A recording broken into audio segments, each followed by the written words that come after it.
Бірінші тақырып 7-8 сабақ. Ата-анамды үлгі тұтамын. Бірінші тапсырма.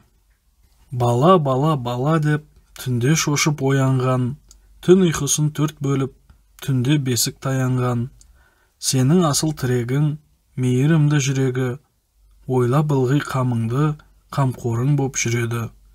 Ол кім? Үшінші тапсырма.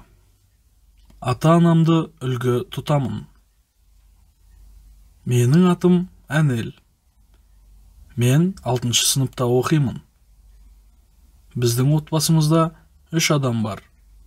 Әкем, анам және мен. Біздің отбасылық дәстүріміз бар. Әкемнің мамандығы заңгер.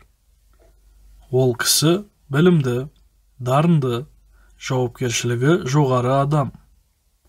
Ол маған қатал талап қояды. Анам емханада дәрігер болып жұмыс істейді.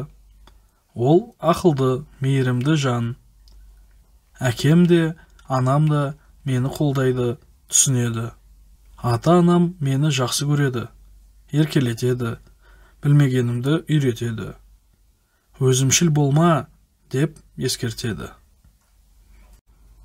9-шы тапсырма. Сәлем Айжан. Сәлем.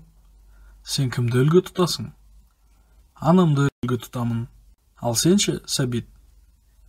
Мен әкемді үлгі тұтамын. Сенің әкең қандай адам? Менің әкем өте жақсы адам. Ол адал, еңбекқор, балажан. Ал сенің анаң қандай адам?